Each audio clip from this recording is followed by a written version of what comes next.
If you're a character-oriented writer, you can go directly to the character development area before doing anything else.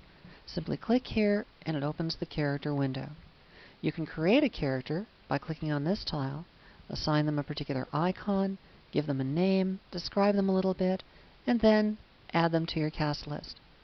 Then you can go to the Build Characters area and assign each character specific elements, so that this character represents conscience and this character represents temptation, as an example.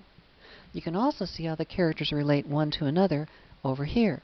Click on the character in which you're interested, and then you can see by the arrows how they relate to the character that has that same relationship in each group of 4 similar character traits. You can create character motivations, purposes, methodologies, and even the means of evaluation they use to determine how they're doing in their efforts to resolve their problems. You can assign character types, like protagonist or antagonist, and you can even assign typecast characters, which aren't archetypes, but they're stereotypes, like a bully, a nerd, a screamer, or a villain. Simply select the character for which you want to assign a stereotypical function, double-click, and that character now has that function in the story. Other features of the character development area are the Delete Character button, which, as it says, just click on a character, hit delete, and it's gone. The Character Info window is simply a way to highlight a character and get directly to that information that you've created, add or change information. In addition, you'll want to go to the Main and Obstacle window. Here you have the opportunity to create and modify the dynamics that describe the relationship between the main character, who represents the audience position in the story, and the obstacle character, who represents the opposing point of view. Finally, you can go to the Casting window, where you can take any character and assign them any one of the 500 icons that come with Dramatica. So, this character, for example, might be made to be this image. That way you can get in better touch with the characters while you're working with them in the software. But there are many other areas for helping to create and develop characters spread throughout the software that are not quite as apparent as the characters area. One of them is in brainstorming.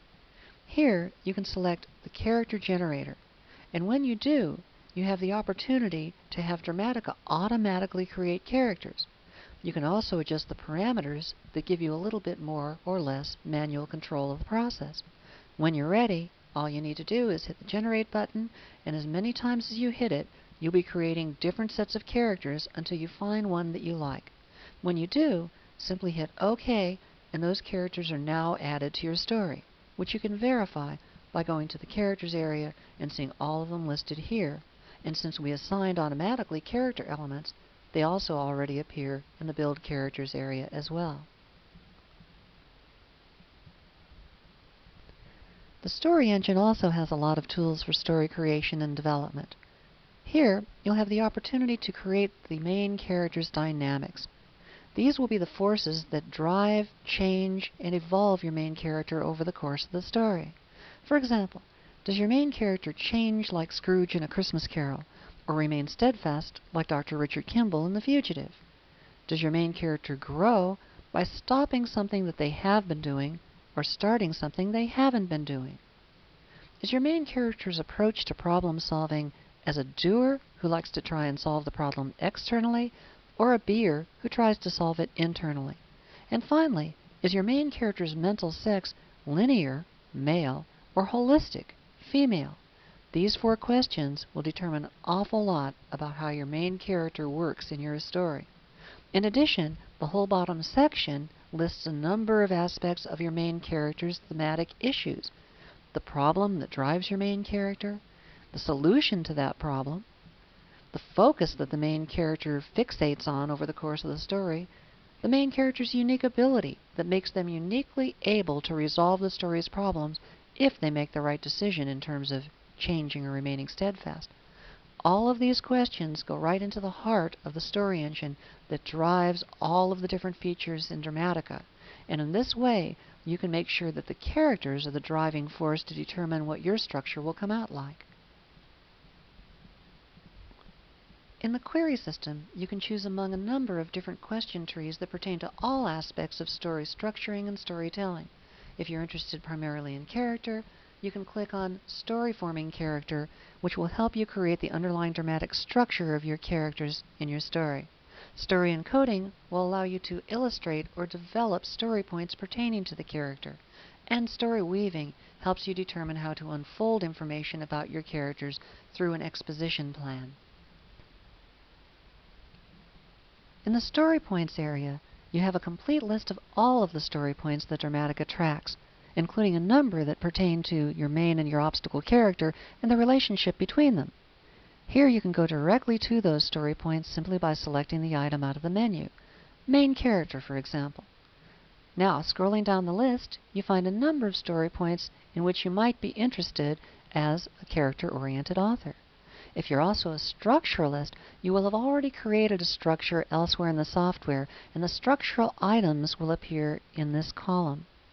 Looking at the structural item, you'll be able to then do storytelling about the thematic issue that's of most concern to the main character, for example. If you're more of an inspirationist author and like to do your storytelling first, work out your thoughts and follow the muse, then you can come here before you have a structure and put in your thoughts about the main character's thematic conflict, for example. Once you've described it here, you can then later refer to what you've written elsewhere in the software as you make your structural choices. Once you've done some story structuring and/or storytelling, you may want to check out the reports to see how those elements are working together. Simply go up here to the main menu and select Character Reports. There's a Master Character Report, which covers just about everything, Subjective Character Report, which deals with the relationship between the main and the obstacle character, character relationships for your objective characters, and a description of the interaction of characters in terms of the dramatic functions they represent. And don't forget to check out the Dramatica Dictionary, where you can get all kinds of information about characters, their relationships, and their functions in the story, such as the antagonist and the contagonist. Finally, the Help area not only has all kinds of information in the Dramatica tutorial about how to develop stories, which includes character information, but it also contains the entire 450-page book, Dramatica: A New Theory of Story, in a special online electronic edition, including, in the Elements of Structure, a whole section on characters. More information than you probably ever really wanted to know.